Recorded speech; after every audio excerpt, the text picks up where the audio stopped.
Good morning, Eagle Nation. It is Tuesday. It's the 28th of September and the 38th day of school.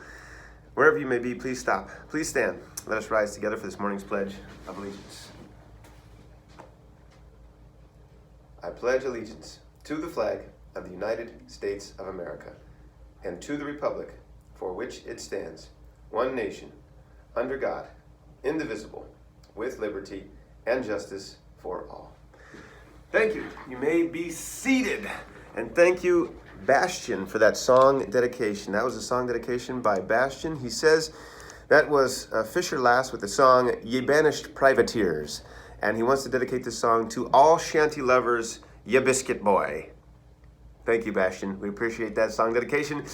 And now we continue our continued celebration of Hispanic Heritage Month.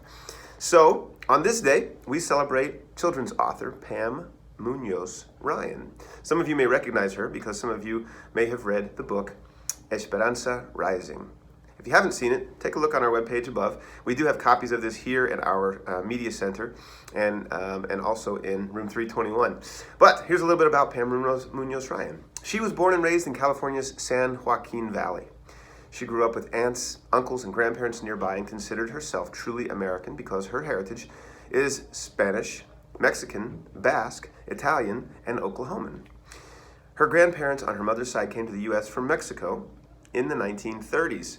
She's the oldest of three sisters and the oldest of 23 cousins on her mother's side. So many of her childhood memories revolve around big, noisy family gatherings. Today she lives about 30 miles north of San Diego, California, in a town called Leucadia, with her husband, 4 children, and dogs Buster and Barney. Their house is 6 blocks from the Pacific Ocean, and they have 4 teenagers coming and going with volleyballs, beach towels, surfboards, and her house is still pretty noisy. If you haven't had a chance to read Esperanza Rising, I encourage you to do so. It's a story not of rags to riches, but of riches to rags, and then redemption, and a story that also tells of discrimination and racism and poverty and classism, and about a child overcoming those obstacles and facing the world even as a young person. So if you haven't had a chance to read it, I encourage you to do so. I think you'll enjoy it. Today, Ms. Pam Munoz Ryan, author, we celebrate and we salute you.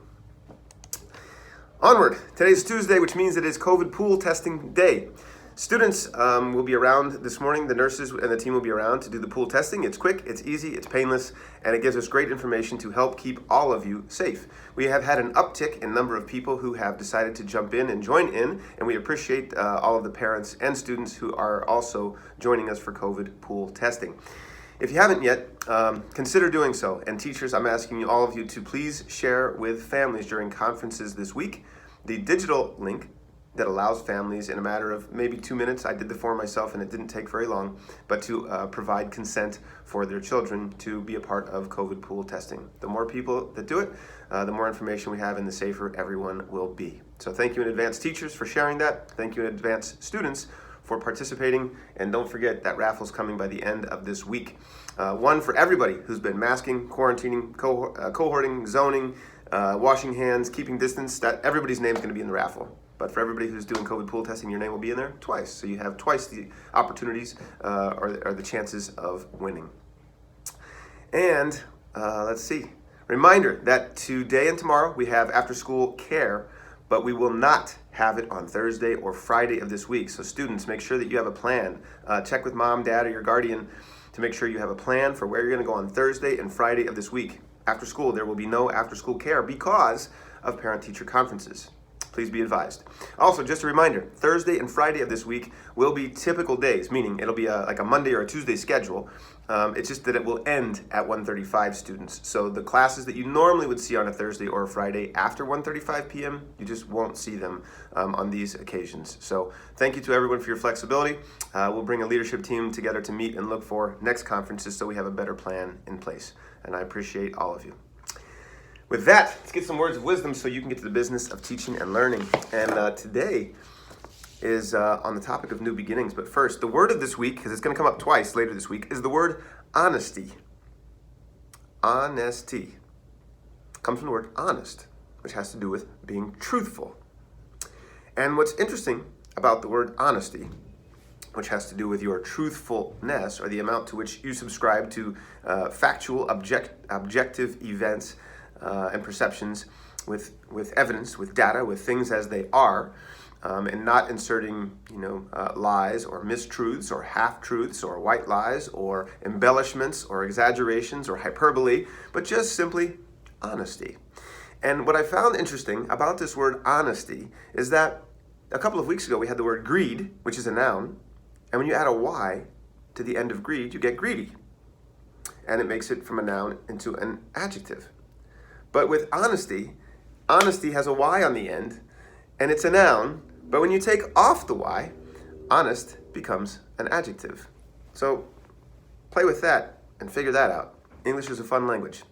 All right, now some words of wisdom.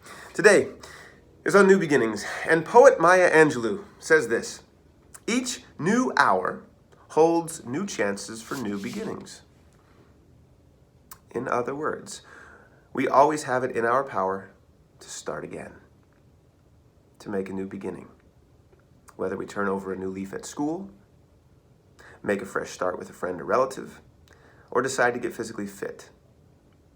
Each hour of each day, we can make new choices and begin again. If your attendance has not been great, in the third week of school, we bottomed out as a school around 82%, which is not good. Our goal is 96% attendance for everybody, because anything less than that, we know, negatively impacts your achievement and your ability to demonstrate what you know and your ability to learn all that you could. So I encourage everybody to set the goal. 96% attendance rate means that you miss only a couple days a year, like 5 days for the whole school year. And so if you're already missing that many days, or you're coming in tardy regularly, this is a chance for a new beginning. Ask yourself this: if it's not attendance, then maybe it is, but if it's not attendance, what in my life needs a fresh start? Then remember, there are always new chances for new beginnings. Like in 4th grade, we have a chance to do a reset and a new beginning for the procedure today to get from the cafeteria out to our playground zone. So be ready for it, 4th graders. We're going to practice today, and I believe in you. So, something to think about for everybody about new beginnings. Mask up, keep your distance, stay in your cohorts and your zones, and make it a great day.